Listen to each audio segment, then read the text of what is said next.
This video will function as addendum 2 to our most popular video, All Races, Nations, and Cultures in Conan. In our first follow-up, we corrected 3 errors from the original video and spent a little while talking about the nature of most architecture you would see in the Hyborian Age. Today, we'll be going over 15 more human cultures and nationalities, a few of which will likely even be a surprise to veterans of the lore. This will round out our initial list of Hyborian cultures, before doing individual videos on each similar to our Khauran project. As always, our source list is linked below the timestamps in the description box for those who would like to follow along and learn more through our journey. Now, come with me once more across the oldest land of sword and sorcery, as we begin. Grimdark. Half off! In the Meru Valley, southwest of Khauran, there is a place called Shambhala, also known as the City of Skulls, which acts as the cultural hub for the diverse people of the area. They congregate under the worship of Yama, who is called the Father of Demons. In this great city, a 30-foot-tall jade statue depicting the 6-armed hairless god stands. Below him sits the ruler of the Meruvian civilization, a king thought to be the current incarnation of his son, called Jalong Thongpa, or Shadow of Heaven on Earth. Despite their diverse origins, all the people within this culture believe themselves to be the chosen of Yama, who will inhabit the valley forever, being protected by his blessings. Below this god-man demon king, or Rinpoche in their native tongue, are the priests of Yama, who act as judges, advisors, and officials. This means they control everything from law to trade to even what is considered wise within the social aspects of life. The rest of the Meru people sadly live as slaves to this system of theocratic control, with the only law being to obey the priests. At the death of the current god king, the priests will search endlessly for a child who was born at the same time of the old king's death, no matter how deformed or twisted, to become their new king. On a small strip of land between the Pictish wilderness and Aquilonia lie the Bossonian Marshes, home to a people famous for their skill in archery and taking much from the aesthetics of English culture. While possessing technology on par with medieval times like the Aquilonians, they have a similar system, though more united than, the Picts when it comes to government. They are ruled by various chieftains who all have pacts with each other and also act as generals in wartime. They are said to have light complexion, brown or gray eyes, and have black or brown hair. Howard describes them as growing to a medium height. Other than archers, they are also known for their well-coordinated defensive techniques and makeshift walls. It is said that their ability to defend against direct attack could not even be penetrated by their cultural enemies, the Aquilonians, despite having an arguably more advanced civilization and without a doubt a larger army.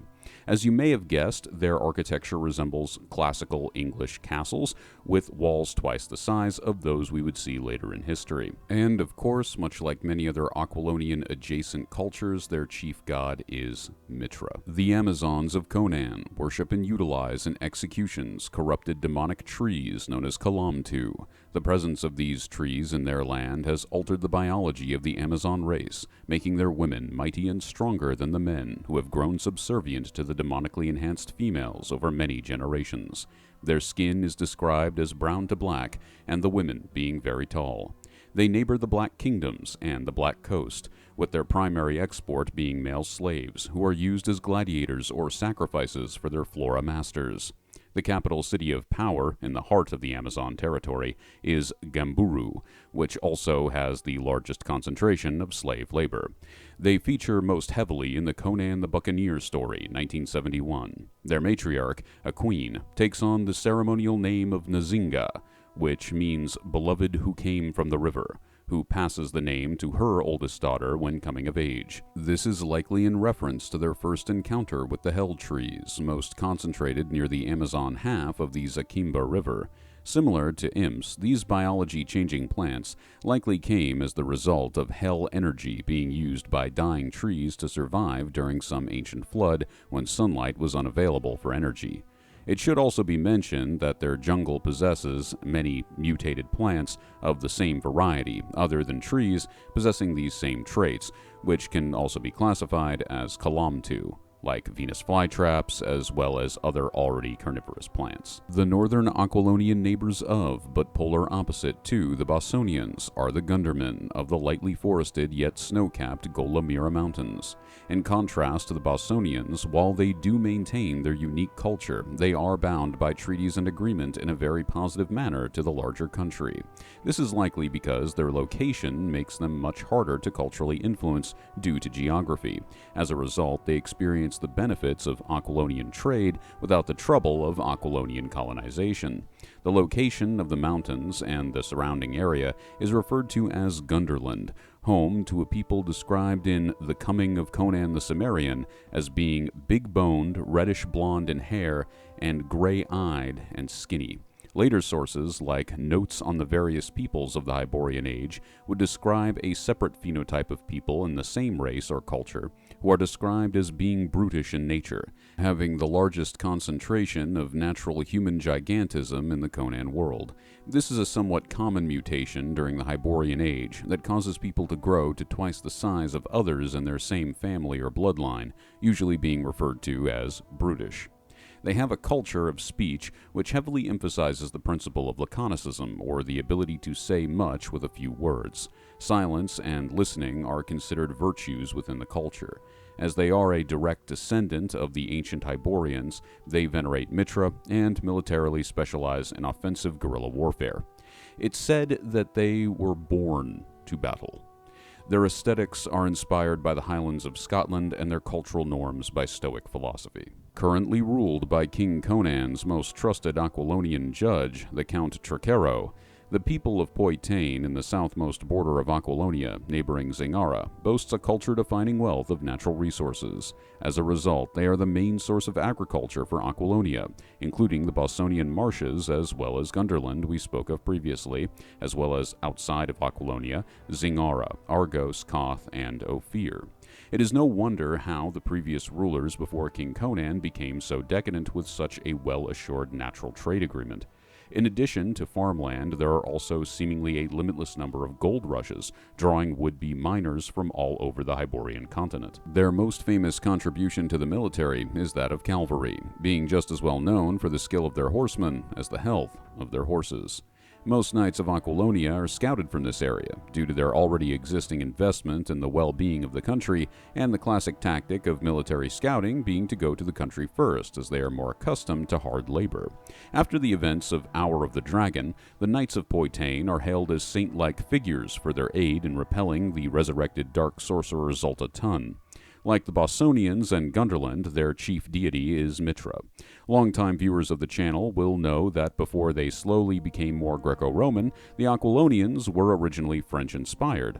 Poitain is possibly the last unaltered part of the country that still remains in that fully Frankish aesthetic. Bordering Zembabwei and Stygia, the land and people of Punt are defined by their nocturnal living and unique worship of their ivory goddess Nebthet. Nebthet is believed by the Puntians to be the ruler of night and darkness. She is described as having a blue-white skull, ivory skin, and the body of a half-naked woman. Her temple is kept empty by ritual as a symbol of holiness, and she is believed to be ally to the father of hyena men, who themselves were precursors to the far less dangerous were-hyenas. Her ally or husband, Jamanaka. As a result, deals with the shape-shifting hyena men are common among the priests of Nebthet. Hyena men, again not to be confused with were-hyenas, are capable of shape-shifting to an extreme degree, but are not capable of real mimicry, which causes them to look like deformed humans or objects when taking an altered form. They are capable of changing their sex at will and will trade extreme sex acts, gold, and other acts of corruption for knowledge in telling the future, hypnosis, necromancy, and demon lore. Of course, since were-hyenas come from hyena men, and hyena men come from Jamanaka, we can easily assume that Jamanaka is one of the sons of Jebel-Sog, who is the father of all werebeasts in Conan. The chief rival of Punt is Zembabwei, who they will frequently go to war with over territory and resources. Khauran is a nation of two sides, defined by their divide in religious practices. On the right hand and public path, there is the worship of the life-giving goddess Ishtar, who is often regarded as the wife of the divine god of justice, Mitra. but as the outer gods are wont to do, this god's image was stolen by the entity Shub-Niggurath, the mother with 1,000 young, or the goat with 1,000 young, creating a left-hand path of blood orgies, human sacrifice, and witchcraft. Featuring most heavily in the story A Witch Shall Be Born, 1934, this cultural conflict is best represented by the twin characters of Queen Teramis and her sister, the witch Salome. Salome's persecution by her people as a witch due to a crescent-shaped birthmark on her chest would result in the people leaving her in the desert to die. There, she would be raised by a Kitai sorcerer who was a worshipper of the black goat and taught her how to bring its wicked ways into the country to take her revenge. While her killing of her sister through the summoning of the great demon Thog was stopped by Conan, the taint of her cultural influence still lingers in the underbelly of the country today. Khauran is a matriarchal queendom whose royal blood is tied to traces of a female ancestor mating with demons. Due to this, a powerful villainous witch is doomed to be born once per century in their bloodline. Past the great western ocean, where Cthulhu waits dreaming, is Mayapan, known for its gold as well as its unique fusion of shamanism and demonology. Mayapan is mysterious to us in the lore. Created by El Spring de Camp, it is the first known location where Zotli, the Black Kraken of Destruction, was worshipped, even before its presence in ancient Atlantis. As it was expanded over the years, Mayapan takes much inspiration from Mayan civilization, being subject to a failed invasion from Khauran in ancient times. The elder race of men would be repelled through the magic of the land, which involves the conjuration of animal spirits on behalf of their shamans to aid in their army. However, this war would cripple their civilization, and we can theorize this is when the worship of darker gods and demons like Zotli would work its way into the culture, eventually making it a land of shattered warring tribes, never to reclaim their former glory. The earliest we know of heraldry, or the becoming of a half-demon most associated with Zotli, would not become common in his worshippers until a more advanced version of the cult focused around the god would come to 7 large islands off the coast of Mayapan, known as Antillia. Here, in the city of Puitain, the hierarch of the sacred mysteries of Zotli would be founded, the chief practice of which would be heraldry, taking a piece of the soul and having it be replaced with something else. In this case, the warriors of Antillia were able to take on the form of a humanoid-shaped jade kraken, which allowed them the abilities of fire-breathing, as well as increased physical capabilities. Despite their extreme separation from Hyboria, the people here were a mix of Atlantean and Mayapan bloodlines, showing just how far the Thurian continent reached before its great sinking. The hierarch is the main informant of culture on the islands and performs mass sacrifices to their god of destruction on a yearly basis. Militarily, outside of their heralds, they possess no true defense except for the fact that they have no current political rivals. While they would likely not survive an attack of naval vessels from the west, only Conan really knows of the island chain's existence with no desire to return. Most Hyborians believe that nothing exists beyond the Western Ocean. This keeps the sinister sacrifices of Antillia and the gold of Mayapan, respectively, mostly untouched. If you'd like to spend your gold on something valuable, then you'll need today's sponsor, Ronin Kraft. Like many viewers of this channel, you likely are involved in some form of tabletop role-playing game. Ronin Kraft is an independent 3D printing service, which is known for its high level of customer service and quality on Etsy. At the top of our source list below, you can find minis whose quality surpasses any master. It is often the case in the time of high adventure that sorcery goes hand in hand with societal decay and decadence. However, the harshly self-disciplined magi of Kosala stand as the exception to this rule. An eastern neighbor to Vendhya, it is through their worship of the god Yajur that this culture of battle mages came to be. In Kosala, it is taught that the afterlife is nothing but another stage of one's existence. As a result, the warriors have a unique martyrdom aspect of their mentality through their fanatic religious devotion, implementing some aspect of sorcerous principles into their combat styles. The true magi of the land are harshly self-disciplined priests of Yajur in the city of Yotapong.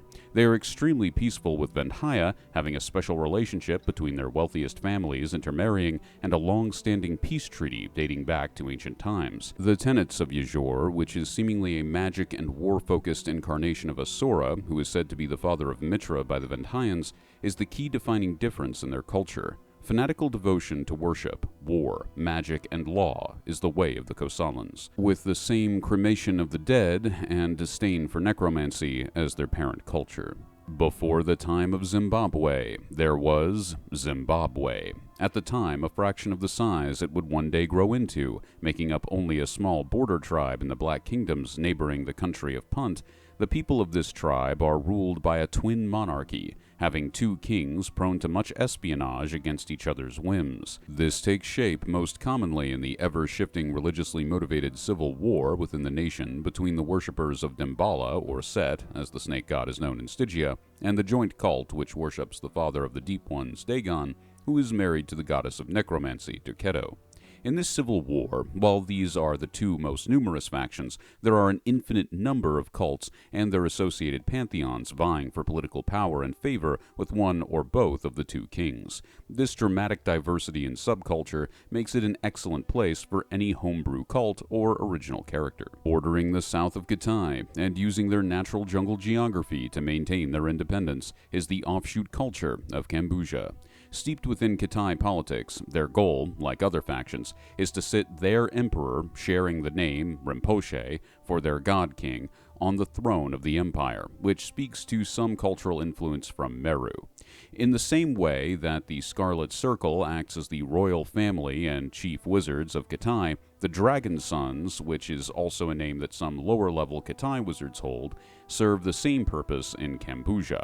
If it was not for their unique geography, equal power in sorcery, and training of war elephants, they would not have the ability to be a separate nation.